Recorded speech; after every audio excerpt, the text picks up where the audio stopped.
All right, here we are. I think the coach has given us the call. We've done our warm-up routine, and we are here to make our debut, to come on for the very first time. And it gives me great pleasure to say welcome to Beyond the Touchline for the very first time. The coach and the commentator. I'm Adrian with Nick alongside, and Nick, we've both been at it in this fabulous sport of ours that we call football for, well, decades now, haven't we? So why, after all this time, being beyond the touchline, is it the right time to start a podcast, do you think? Particularly given how many other football podcasts there are. Why are we doing this? That's a great question. I think we I bring got more. different I got more perspectives. if you want. I think we bring different perspectives on the game that we have had from our own experiences. And there's obviously a lot of information out there about the upcoming World Cup, but we thought it would be a great idea to step back beyond the touchline and look at the World Cup from a couple of different perspectives. Yes, we will give you kind of a countdown to the start of the World Cup in the forthcoming episodes. For this episode number 1, we really just wanted to introduce ourselves. So Mr. Nick Cowell, most recently of St. Edward's University, you've had a storied, I think it's fair to say, collegiate coaching career, and you bring your touchline perspective to the game. You've seen this game in this country, the US, evolve dramatically over the last few decades. So I think you have a unique perspective to bring to the table. Well, I think we obviously see the game from different perspectives. Literally, the perspective from the ground level and also the perspective from the commentary booth. And I think you see the game from a more elevated position than I do. And that, I think, brings maybe a different understanding, a bit different appreciation of the game. So I look at things from more of an analytical standpoint when I'm on the sideline, and whereas you're commentating on what's going on, possibly looking at what may happen in the future based on what you see. But I think we both have our own distinct personalities and distinct perspectives, and I think that will add to the level of the podcast that we're making. Yeah. I should add, we're both from the West Country of England originally, so there's some what we call ooh-ah to our cultural background. But we've both been in the US for multi-decades, both spent more than half our life here, and both have worked in the game professionally, seemingly forever, Nick. And as you say, mine has been from the commentary booth, where I am very happy to be stationed up in the air. Sometimes, depending on the stadium, way up on the air, looking down on proceedings. But it does give you a very different perspective on the game. I've always found whenever I have had to go down to field level for whatever duty, even if it's just watching a game for fun, it's a totally different game to follow from field level. And I wonder how you do that as a coach, where you're at 0 feet elevation and you don't have that different perspective on the game. It can look very different from down there and a lot more confusing. It's actually, I guess, when you look at coaches and the way that they portray their tactics, they're normally doing it from an aerial view. Like when you use a tactics board, you're looking at it from an aerial view. But then when we're actually coaching in a training session or in a game, we're at ground level. So you have to have that ability to almost have a 50,000 foot view of the game while you're standing next to the field. And I think, with all the emotions that are going on during a game, I think some coaches maybe get a little too emotionally invested in the game. So it's hard to make rational, analytical decisions from down there if you're not able to remove yourself a little bit and see what's going on from an aerial view. Yeah. And some coaches have kind of started to move upstairs, haven't they? Or at least they send their send their first assistant coach upstairs to watch the game up there, and I guess nowadays technology plays a big part. I mean, they all got video screens in front of them, so they're watching from a different angle too. But yeah. Still, what you're saying is nothing from a coach, and your perspective really beats being right there within sniffing distance of the players, so they can actually hear you too.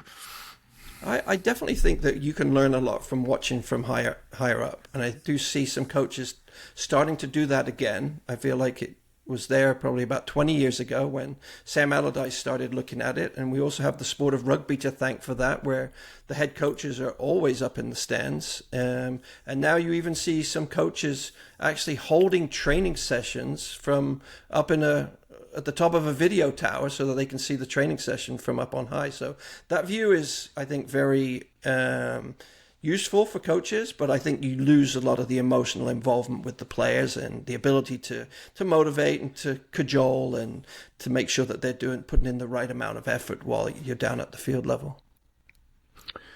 Yeah, I've always wondered whether players are actually listening when you're shouting and bellowing instructions, and I'm sure that depends on what stadium we're talking about. It's very different at some college fields to some massive stadiums where you often hear or see the players cupping their ears as if to say, what are you saying? What are you trying to tell me to do? That sort of communication is always interesting. There's also the part that if you're yelling at something that has just happened, it's already too late. And so I feel like I do my best coaching jobs. I know I've done my best coaching job if I'm able to sit and watch the game in a relaxed manner and the team is performing how we want them to based on our practices. So if you're up yelling and screaming, I feel like that's an indictment on the coach that they haven't done a good job in training. Yeah. Things we wish we'd said at the right time. Yeah, there's a whole folder of that in the commentary experience as well. Oh, if only I'd said that at that time. I said that too late. So why, there's a lot of podcasts out there. A lot of loud opinions, hot takes. Increasingly, I think the conversation around football, has got faster and faster, hasn't it? It's got louder. It's often distilled down into quick hot takes. I mean, kind of like so many things. But it feels like this World Cup that's looming large now, Nick, is such a unique event. It's a mega event that happens only once every 4 years, and it pulls in not only the hardcore soccer audience, but very much the casual, the curious, the mildly interested, and just seemed like the right time, didn't it, to just slow this conversation down a little and to give the sport and the World Cup itself a little more space and colour, perhaps. Definitely. And I think we're fortunate in that both of our backgrounds have put us in contact with some very high-level people within the game. And if you were to draw a Venn diagram of all the people that you've come into contact with and all the people that I've come into contact with, it's actually quite amazing that there's a section of people in the middle that we both know quite well. But also I think we're going to be able to bring the viewpoints of maybe some coaches that can look at the game analytically. And obviously, some commentators and color people that are going to be able to bring their perspective. And I think between the two of us, we have access to some very good, knowledgeable people about the World Cup. Yeah. And we will be certainly tapping into some of those guests in forthcoming episodes. And as you said, Nick, we want to make it kind of across the board. Some specialists, some journalists, some ex-coaches, maybe some colour from some super fans as well. I mean, we're going to see a lot of nations in June and July that perhaps not many of us know that much about. That, frankly, is always one of the delights of a World Cup, is getting to be introduced to new players and new storylines and new coaches and even new countries sometimes. So hopefully our guests, as we move into the preview of the World Cup, will be able to bring a lot to the table in that regard. But This is just episode 1 of Beyond the Touchline, trying to describe who we are and why we're trying to do it. I have a question for you, Adrian. Why did we decide to call it Beyond the Touchline? What is the touchline anyway? Was that a listener question, per chance? Does this qualify as our first ever listener question? Because we will make that a big part of the podcast too. But why Beyond the Touchline? And what is the touchline, I guess, is what you should identify first. Well, to us who grew up in the UK, the touchline is literally the lines on the boundary of the field or pitch. It's the outer extremity. It's the line that runs, 110 yards in one way by 70 in the other at both sides and ends. So we grew up calling it the touchline. Here in the US, Nick, I think we both appreciate that it has some different names. But we wanted to go back to our roots to call it Beyond the Touchline. Definitely. I think that, I talked to my daughter about this. She had no idea what the touchline was. She thought it was a line that you had to actually go touch. But when I explained to her that it was like the equivalent of a football sideline or a touchdown area, then she understood a little bit more clearly. Yeah.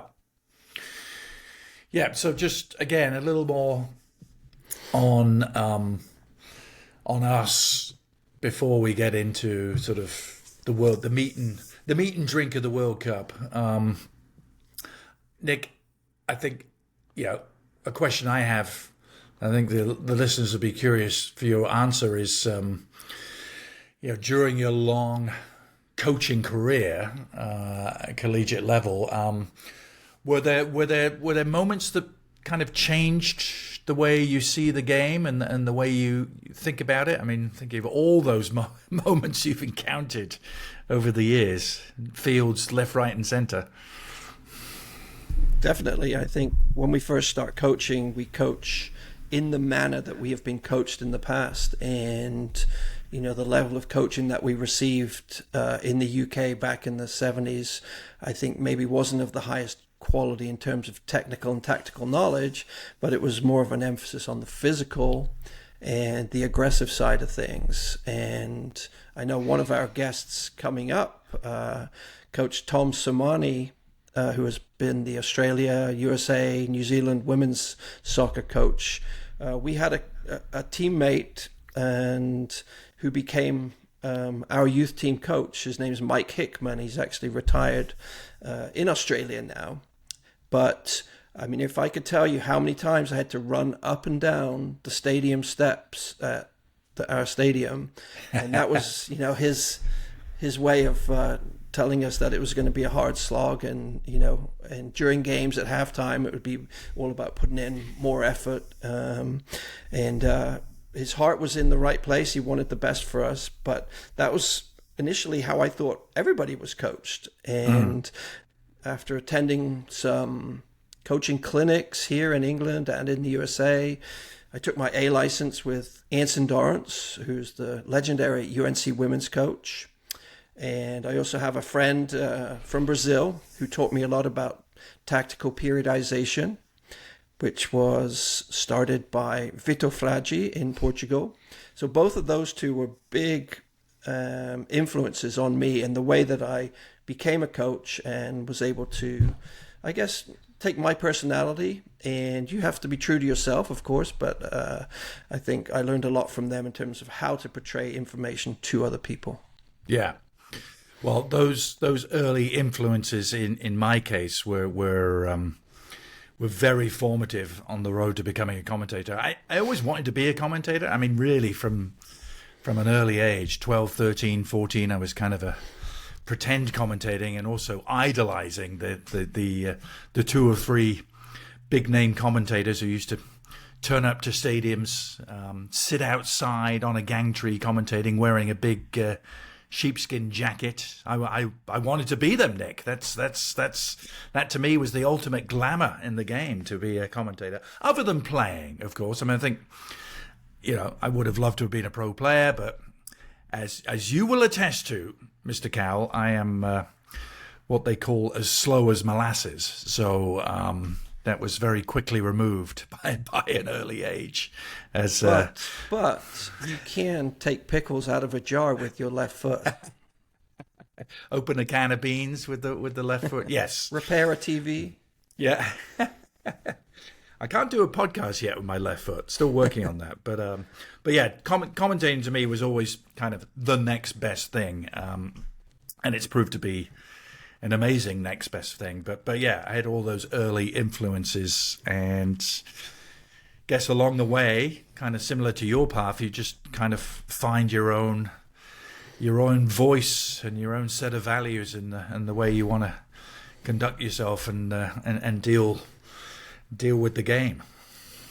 I think when we were growing up, I think a lot of us probably practice commentating, just repeating phrases that we hear from the commentators back then. Obviously, we didn't have as much soccer on TV, so the main games that we saw were FA Cup finals, and there was always the way that they called goals back then, I think, got repeated among your schoolmates. And there are still some things now that I remember from back in those days where it, maybe 10 sentences of a play building up to a goal. And I probably heard that 1,000 times, and I could repeat it to you now. Yeah. Rini, ever prepared for the run, etc., etc. Yes. The infamous Leeds United commentary. Yeah. Yeah. Anyway, you've obviously commentated in World Cups, correct? Yeah. Yeah. What's the difference when you call a World Cup game compared to, say, a regular La Liga game? All right. I'll get to that, but I was also going to add a bit of color to your previous point about pretend commentating, because I think you can attest to this. I still pretend commentate a lot of different things in life. It doesn't have to be football. He's put the margarine in the supermarket trolley. Look at that. That sort of thing is just, I don't know. It's just ingrained into me. So I think also just don't play golf with me if you don't want. I was going to say it transgresses sports, because I do hear you commentating on my lack of a good swing on the golf course. Right. But to the difference with the World Cup, it's actually quite a significant one. Yes, you're basically doing the same job for the 90 minutes of the broadcast, but everything that precedes it is kind of heightened and elongated and different. When you're working on a league like I do currently with ESPN for La Liga, and I've done different leagues in my career. When you're working with a league week in, week out, you get there's a familiarity with the players and the teams and the storylines and the coaches and everything, the drama, the soap opera that surrounds any major league nowadays is a big part of that. A World Cup and the national team is more of a kind of an isolated event. Oftentimes you're preparing for national team games where you don't even know what the squad is going to be. Certainly not the complete squad of 23 players. You may not even get that until a month before the tournament starts. So there's a lot more kind of just general background preparation, even around the country in general, and some of the culture involved in the stories. It's a much wider lens that you're using to look at the team you're preparing to do. It can start months ahead of time. I remember preparing for Brazil in 2014, which we covered with ESPN. I remember we started our preparation back in February of that year. Even though the World Cup didn't start till June, you were doing background stuff. You often, luckily, had your group stage assignments, so you knew what games you were going to be calling through the first couple of weeks of the tournament. So you could do a lot of the groundwork ahead of time, which you needed, because once you get to a World Cup and start as a commentator, it is non-stop, and the adrenaline flows from start to finish. And this may sound strange, Nick, but one of the hardest things about covering a World Cup as a commentator is actually keeping up with what else is happening in the tournament, because you are so locked into the games you're doing, and there's often travel involved around different cities within a country, so you often don't get to see that many other live games. Certainly not on the days in which you are actually commentating. So that's actually one of the hardest things is keeping up to date and being able to keep abreast of everything else that's happening in the tournament. But that's a nice problem to have. Well, one of the most amazing things for me is how you identify players, especially when you're commentating remotely. So you're calling a game, looking at a screen, and obviously you've done a lot of research and you know these players back to front. You can probably, understand one player's running style without even having to see their number or, what part of the field they're in. But during the World Cup, you don't have that opportunity to get as much background information on those players and become familiar with them. So, what can you do to kind of close that gap with players that we don't see very often? Yeah, I mean, with the bigger teams, obviously you've got access to a lot of the name players in their clubs, so you can get to know them that way. But it's the smaller teams and the unheralded players, the players that come out of nowhere. That is a tougher assignment. I mean, there's always some information, but really you're building, in those cases, you're building on it as the tournament goes. And in terms of player identification, there's some old commentator tricks to use. Sometimes boot colors can help, hairstyle. It's very different. It's a very different assignment, player identification, being in the stadium. When you're not in the stadium and you're calling off a monitor, that's when it can get a bit tricky. And in fact, we've both been at this a long time, and I've been at it long enough that the technology wasn't quite as advanced when I first started, and there was no HD. So I remember commentating off very, very blurry screens. And if it was two Spanish teams, both wearing striped shirts, and everyone had black hair, and the numbers weren't that clear, identification was kind of an issue. And sometimes you have to make an educated guess. I mean, you figure out where the players are supposed to be. Oh, he's playing left wing, so there's every chance that when the ball goes out there, it's going to be him or someone close to him. He's not unlikely to be playing right back. So sometimes there is some guesswork. But there's also the fine art of not committing to a name until the very last moment, until you're absolutely sure it is the player. I think another thing that we're probably impressed with is the pronunciation of names of countries whose first language isn't English and whose names have been transcribed into our letters from the letters that they would normally use. So how do you practice pronouncing names? I practice. It's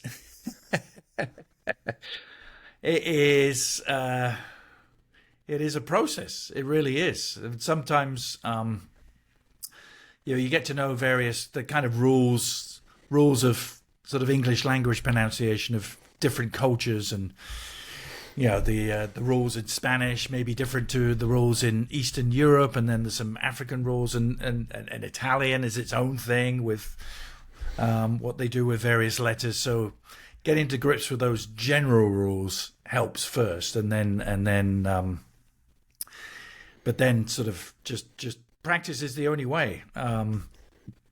Their Greek defenders have often proved to be the trickiest of the lot. Mavropanos or Konstantinos. It's there's a lot of tongue twisting, tripping potential with the Greeks.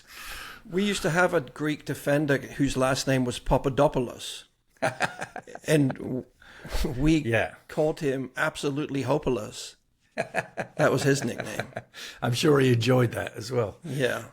And obviously, you've been commentating so long, maybe there were teams, the TVs were in black and white when you first started coaching.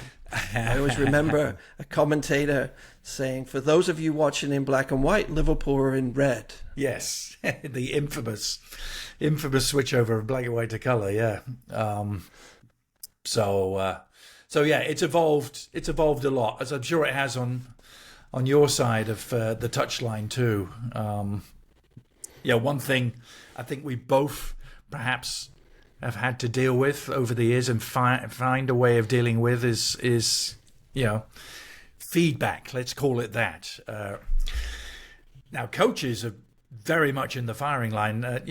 Maybe not to the same degree at collegiate level, but still very much under the microscope and dealing with fans' response is something I'm sure you've developed a way of doing over the years. What on that subject, Nick? What do you think one of the biggest misconceptions is that fans have about coaching and coaches? Obviously, fans' interaction with the team happens purely on game day. They see the 90 minutes plus 5, whatever, on the field, and that's mostly what they're concerned about. The coach, however, is thinking about the game 24/7, is interacting with his players in training, after training, and video sessions, and concerned about not only performance levels, but recovery levels. How much time can I give this player this weekend? There's a lot of things that go into making sure that your team is playing at as high a level as they possibly can. And so the game itself is the easy part. I mean, that's the part where, the players respond maybe a little bit to things that you say from the sideline, but once the game starts, they're pretty much on their own. They're going to perform as you've coached them to, and they're going to bring a lot of their cultural references about the game to the way that they interpret it. And so I think when fans see a game and they're not happy with what's going on, they complain at the coach. First of all, it may not be the coach's fault. Second of all, the coach may have been asking the player to do something totally different than what they're doing out there. So, like I said, the coach's role is, as soon as the game ends, they immediately start to think about the next opponent. I mean, whether they win, lose, or draw, they start thinking about the next game. Like, what's practice going to look like in the next week or in the next few days? And when the World Cup, where games are coming thick and fast, there's probably going to be a lot of travel. I think there's going to be a lot of influence, not only from the coach, but also from the medical staff, from the physiotherapists and all of that goes into making sure these players are recovering well in between games so that the team itself can perform at its best for the next game. And they come around once every 4 years, the World Cup, so there's a lot riding on it, and you have to get all the details right. Yeah, and I'm sure you'd agree increasingly coaches are judged just as much on what they say to the media and how they say it and their kind of style of delivery than they are on results, which has certainly changed over the years. And maybe at a World Cup, Nick, that gets hyped up even more because at the moment, I mean, the national teams don't play that many games. So whenever the national team coach opens his mouth to the media, it is hyper scrutinized, isn't it? That's what Mauricio Pochettino is going through at the moment with the US and Thomas Tuchel too with England and all the national team coaches. In the absence of any real action, their words become what they are judged on. Definitely. I think their relationship with the press is so important. I think that Gareth Southgate probably did a really good job of his relationship with the press and managing to get his messages out to the public in a refined way. And I think Thomas Tuchel has done a good job for England too. So you're absolutely correct. And then there's this other thing called social media out there. Oh yeah, I heard of that. Yeah. And I don't think that any coach really should be close to social media just because of all the things that are written on there. And, you've probably seen some things written on Twitter or X and things that they're not written to make anybody better. They're written to put people down. And I think you have to shut that off, especially in a short window like the World Cup, I would say. I don't know if the World Cup players are counseled not to get on social media or their phones are confiscated or something, but how do you think that works during the actual World Cup? Yeah, it's almost an impossible task, isn't it? I mean, probably some teams have rules with no phones, no phones in the locker room. But you're not going to keep players off it completely, especially given most of them are in their early 20s. I mean, that's the early 20-year-olds I know pretty much live on social media, so that's going to be a tough one. To your point, I think it applies to commentators as well. I know plenty of commentators who stay off of social media almost entirely, but just because it's, it can be a murky world where it's easy to criticize, not so easy to praise. So yeah, it's a tough one. Are there accusations about commentators from fans that the commentator is biased, maybe? Hear that all the time, Nick, and it's really, really interesting, isn't it? And I remember working with Andy Gray, who's a legendary color analyst in the UK and now in Dubai. But during the early 2000s, he was like the number one guy, and he came over to the US to do Euro 2008. That's when I worked with him, and I remember him saying, there's nothing. Yeah, he'll always get accused of being biased in every game that he does. Normally by both sets of fans. So if both sets of fans are accusing you of being biased, they can't both be right. And his point was, there's actually nobody as biased as fans themselves, and he's right. I mean, any fan of any team is going to be biased towards their team. I know I am towards my beloved Swindon Town. If someone is talking ill of them, maybe I don't like that. But most commentators pride themselves on being the very opposite of bias, being as impartial as you can, which doesn't mean you're not going to criticize a team or a player at times when it's warranted.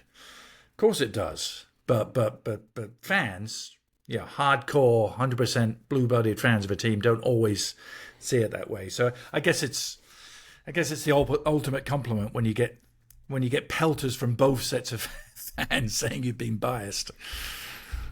My favorite quote from Andy Gray was when he was still playing, and he scored a goal. And after the game, they interviewed him and talked through that goal. And he claimed to have invented a new technique. It was the diving header half volley. Yeah. I'm trying to picture that. I know he scored a lot of diving headers, but it was a ball that hit the ground first. And the ball bounced before him, so he still slid through the mud, bounced, hit the top of his head, and went in. And that was his new technique that he advanced the sport forward. Yeah. Well, I think Scotland could probably do with a prime Andy Gray as they come back to the World Cup this summer for the first time in a long old while. 28 years it's been, hasn't it, for the Scots? But that's kind of one of the delights of a World Cup. And I'm probably one of the few Englishmen that hopes Scotland does well. Yes, I mean we both have formative years' experience of actually sort of cheering for Scotland. I know the first two World Cups I ever watched. England weren't in them. I mean, these were back in the days when only 16 teams qualified, but England failed to make it. Scotland did. And so as a youngster watching a World Cup, I was going to have to support a team from the British Isles, so Scotland it was. And, they didn't do so well. Let's put it that way. But yeah, I'll be rooting for them again this summer. Yeah. I'd love to see them do well. And I think it's important to note that they've actually been allowed to wear their sporrans into the stadium. Yes, they have. This is very important. All those that attend who might not be fully aware of what's heading their way. I know we go into World Cups with, we pretty much know a lot of the players, especially the big players. Sometimes there are players that emerge from a World Cup that maybe we hadn't heard of before, and their career is kind of takes on, and it just escalates, a lot faster because of their performance in a World Cup. Do you have any memories of a specific player, like a Toto Scalacci type player that kind of went into the World Cup not really well known, and you saw him play there, that kind of totally changed your opinion of them? Yeah, my biggest example of a player like that was James Rodriguez, the Colombian superstar in 2014 in Brazil. Because he had a decent level European career heading to that World Cup. He'd played for Porto. He had just made a move to Monaco before that summer, and the French league isn't the most widely covered. So even though he'd done okay, he certainly wasn't that international superstar status. He was one of 5 or 6 very talented Colombian players, and what was a great team. But then I got to do 3 of their games in that World Cup and almost follow them around with their fan base, and just to see him just kind of blossom and on the world stage into a genuine superstar was unexpected. It was brilliant to witness. I had to come out with a line that kind of came to me at one point when he scored. Was at that point, it was all about Shakira in Colombia. And I was like, oh well, move over, Shakira. There's a new number 1 in Colombia, which there's an example like that in every World Cup, isn't there? And the question is, do they then use that to go on and be go on to greatness? And I think in many ways he didn't. I know Minnesota United fans won't want to hear that, will they? The big shout out to the Loons fans listening. But he went to Real Madrid after that World Cup, and it never quite hit the same sort of heights again. It's hard to sometimes, isn't it, Nick? Because the World Cup is just such a unique cauldron where if you perform, the whole world sees you perform, and even more than you would with a Real Madrid or a Barcelona, you are absolutely on the world stage. Definitely, I think even close to home, Alexi Lalas is. His performances in the World Cup actually pushed his visibility in the world to where he probably didn't expect at that time, or maybe he did expect it. I don't know, Lexi. He might have expected it, but no one else did. No one knew who he was beyond the collegiate game, really, for the US, which is one of the fascinating differences we'll get into in a forthcoming episode. How different it's going to be for the US in 2026 than it was in 1994. So maybe we should just wrap up this introduction by just talking a little bit about our experience of the one prior World Cup over here. We were both over here in the early 90s for the 1994 World Cup, and I think we experienced it very different ways. What was your experience like of '94, Nick? I mean, it was great. I mean, that was my first World Cup to attend, and I've been to 3 other World Cups since then. But just the pageantry, the meeting of people that I wouldn't come into contact with Saudi Arabians, Nigerians, Argentinians, that all of these teams that came to Dallas, and you could just mix. It was very friendly. Once the game started, the atmosphere was fantastic in the old Cotton Bowl. It was baking hot. I remember that every day, and there was just the color of the teams, the color of the fans, seeing people from different cultures. It was just it was a mind-blowing experience, and it's definitely something that I'm looking forward to again. And I think we have 48 teams, say 23 players per team. That's over 1,100 players that are going to be here, and so surely one of those players is going to actually jump out and, their career is going to absolutely take off. So it'd be interesting to see who that actually is going to be. Yeah, get your bets in early.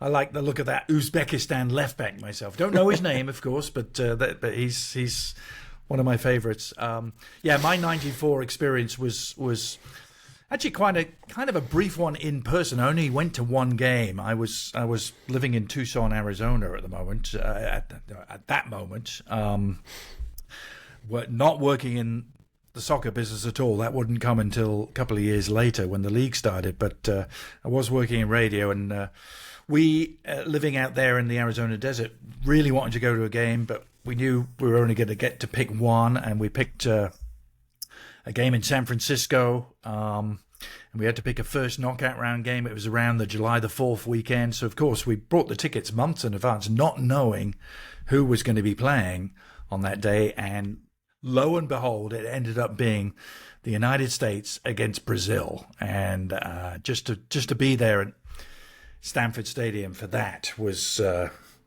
mean, I left that stadium in no doubt at all that this was a soccer country, that the sport was going to take hold here. I mean, it was just, I mean, to get to see Brazil, you're swept up in the party and the carnival anyway. But the US team really caught some imaginations there as well, and they gave as good as they got. Lost 1-0 narrowly, and then they all went on to. That kind of propelled. We've already talked about Alexi Lalas. It propelled him on and propelled several others on, and became the sort of launch pad for the league, which came a couple of years later. Right, and that was part of the reason for holding the World Cup was the necessity of creating Major League Soccer, correct? Yeah. And, you know, we're both here in Austin and go to Austin FC games now and see the growth of the league up to 30 teams. I wonder how many people would have imagined what MLS would become back in 1994. Yeah. So really, really looking forward to getting into doing this with you, Nick, and we will encourage listener questions and contributions. We want to make this as open and as easily accessible to as many of you as possible, whether you're passionate fans of the game already, whether you just like one country in particular, or you're just sort of mildly curious about, what is this big 5-week shebang coming to the US and Mexico and Canada for 5 weeks in June and July. So we hope to be able to kind of shed some light on some of the storylines and provide a good intro to the big tournament. I think that is pretty much that for episode 1 of Beyond the Touchline. Nick, did we do enough to earn our first cap? No, I think that's great. I think based on our performances in this podcast, we hope to be eligible for the 2030 FIFA Peace Prize, maybe. Right. Well, Gianni dishes them out left, right, and centre, so we've got to be in line. You would think. Yes, lots of talking points ahead of 2026. As you mentioned, we're going to have guests aplenty, and we hope to bring you a whole variety of guests, starting with our next episode as we continue the journey beyond the touchline, heading into World Cup 2026. Thanks for being with us, everyone. Cheers, Nick. Thank you very much, and congrats on your first cap for Beyond the Touchline. I'm wearing it now.